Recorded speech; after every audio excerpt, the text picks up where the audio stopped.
একজন হাদিস অস্বীকারী বলেছেন যে আসসালামু আলাইকুম বলা যাবে না, কারণ কোরআনে সূরা আনামের 54 নম্বর আয়াতে আল্লাহ বলেছেন যে সালামুন আলাইকুম বলতে হবে, সালামুন আলাইকুম বলতে হবে, কিন্তু আসসালামু আলাইকুম বলা যাবে না। এটা সঠিক কিনা এবং সালামুন আলাইকুম বলা যায় কিনা? হাদিস অস্বীকারীকে আমি বলতে চাই যে আপনি কয় রাকাত জোহরের নামাজ পড়েন, কয় রাকাত আসরের নামাজ পড়েন, কয় রাকাত মাগরিবের নামাজ পড়েন, ওটা কোথায় থেকে আপনি কোরআন দিয়ে প্রমাণ করুন। কোরআন দিয়ে প্রমাণ করুন। 5 ওয়াক্ত সালাত যে আপনি আদায় করতেছেন এটা কোরআন দিয়ে আপনি প্রমাণ করেন। আপনাকে যে মৃত্যুর পরে কবরে দাফন করা হচ্ছে এটা কোরআন দিয়ে প্রমাণ করেন আপনি।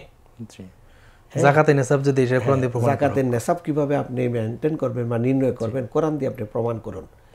হ্যাঁ, যদি কোরআন দিয়ে আপনি প্রমাণ নাই করতে পারেন তাহলে আপনি কেন এসে সালামুন আলাইকুম আর আসসালামু আলাইকুমের মধ্যে ইখতিলাফ করছেন? আপনি ঝগড়া লাগাচ্ছেন। হ্যাঁ, আসসালামু আলা মান ইত্তাবা আল হুদা, কোরআনে আসসালামও তো আসছে।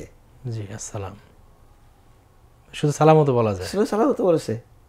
আল্লাহুম্মা আনতাস সালাম ওয়া মিনকাস সালাম ওয়া ইলাইকাল সালাম। সালামুন আলাইকুম আসছে একবার বা 2-3 বার, আসসালাম আসছে অসংখ্যবার। তাহলে আপনি কেন এটা নিয়ে ফিতনা তৈরি করছেন?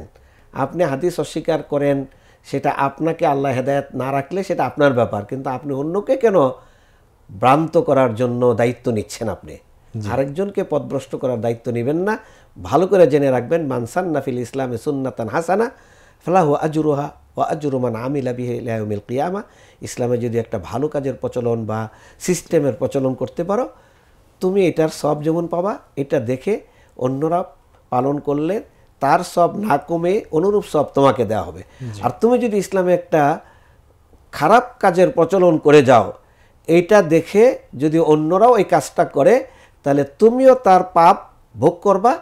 এই পাপ যেই সংগঠিত করে কাজ যেটুকু পাপ হইল অনুরূপ পাপ তোমার আমল নামায় দেওয়া হবে। অতএব সাবধান, আমাদেরকে কাজ ভালো করতে পারলে করবো, না হলে চুপ থাকবো, কিন্তু ফিতনা সমাজের মধ্যে আমরা তৈরি করব না। জি, আল্লাহ রাসূল আসসালামু আলাইকুম শিখেছে, আমরা আসসালামু আলাইকুমই বলবো। জি, আসসালামু আলাইকুম বলা নিষেধ না, কিন্তু ওরে বাদ দিয়ে ওটা করতে হবে বিষয়টা এরকম না। এটাই বলতেছে যে বলা যাবে না, এই কথাটা বলতে বলার কোনো সুযোগ নেই।